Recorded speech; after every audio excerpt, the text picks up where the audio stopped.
जेन जी के बारे में तो आपने जरूर सुना होगा। क्या फिर इससे मिलते जुलते कुछ और नाम भी आपके कान पर पड़े होंगे? जेन अल्फा, मिलेनियल्स या फिर बूमर्स। लेकिन क्या आपको पता है ये नाम आते कहां से हैं? किसने तय किया और कौन सा साल किस जनरेशन में आएगा? और अब जो बच्चे पैदा हो रहे हैं उनका नाम क्या रखा जाएगा? आज के इस वीडियो में हम आपको एक एक करके हर जनरेशन को समझाएंगे।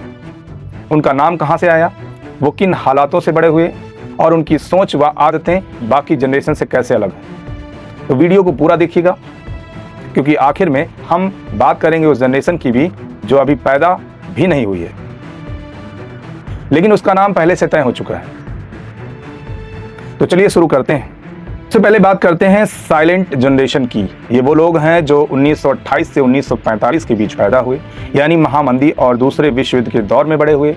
इन्हें साइलेंट इसलिए कहा गया क्योंकि ये अपनी राय खुलकर जाहिर करने के बजाय मेहनत और अनुशासन में यकीन करते थे।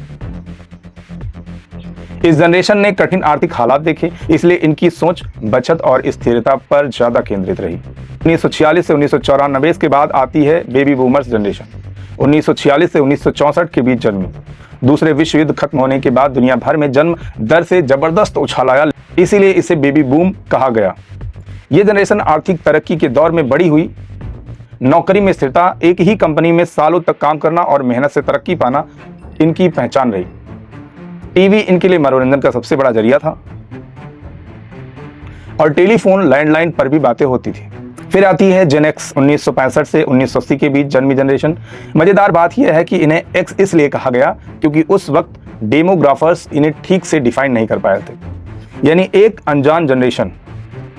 इन्हें लैचकी किड्स भी कहा जाता है क्योंकि इनके माता पिता दोनों काम पर जाते हैं और बच्चे घर की चाबी लेकर खुद स्कूल से घर जाते थे। जनरेशन ने कंप्यूटर और इंटरनेट का शुरुआती दौर देखा। ये टेक्नोलॉजी को अपनाने वाली पहली जनरेशन मानी जाती है जिसने एनालॉग से डिजिटल दुनिया में कदम रखा। अब बात करते हैं मिलेनियल्स की, जिन्हें जेन वाई भी कहा जाता है। 1981 से 1996 के बीच पैदा हुए लोग। इनका नाम इसलिए पड़ा क्योंकि यही वो जनरेशन थी जिसने नए मिलेनियम यानी साल 2000 को अपनी आंखों से आते देखा।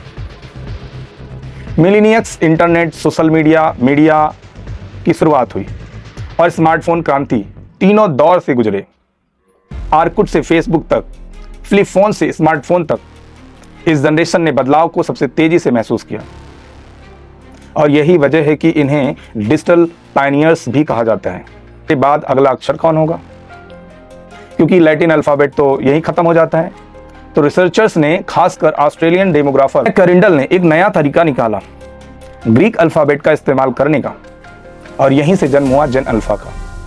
2013 से 2024 के बीच पैदा हुए बच्चे ये वो जनरेशन में हैं जो पैदा ही टैबलेट और यूट्यूब किड्स के दौर में हुए। इन्होंने कभी दुनिया को बिना स्मार्टफोन के देखा ही नहीं।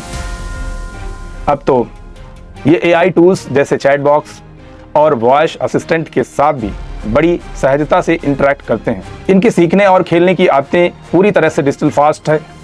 और अब तो 2025 से एक बिल्कुल नई जनरेशन की शुरुआत हो चुकी है, जेन बीटा। ग्रीक अल्फाबेट में अल्फा के बाद बीटा आता है, इसलिए यही नाम चुना गया। ये जनरेशन अभी बस शुरू हुई है, तो इसकी पूरी पहचान बनने में अभी वक्त लगेगा, लेकिन अंदाजा लगाया जा रहा है कि ये जनरेशन एआई, ऑटोमेशन और क्लाइमेट चेंज जैसे मुद्दों के साए में बड़ी होगी। और हाँ, अगर आप सोच रहे हैं कि आगे का नाम क्या होगा, इसके आगे कौन सा नाम होगा, तो ग्रीक अल्फाबेट में बीटा के बाद आता है गामा, यानी अगली जनरेशन शायद जेन गामा कहलाए। बूमर से लेकर जेन बीटा तक हर जनरेशन का नाम सिर्फ एक लेवल नहीं, बल्कि उस दौर की कहानी है जो ये बताता है कि जिसमें वो बड़ी हुई है। टेक्नोलॉजी, समाज और हालात, इन सब का असर हर जनरेशन की सोच और आदतों पर साफ दिखता है। अब सवाल ये है आपसे कि आप किस जनरेशन से ताल्लुक़ रखते हैं और आपको लगता है कि आपकी जनरेशन की सबसे बड़ी खासियत क्या है? कमेंट में ज़रूर बताइए। और आपको ये वीडियो पसंद आई है तो लाइक शेयर करें और चैनल को सब्सक्राइब करना ना भूलें।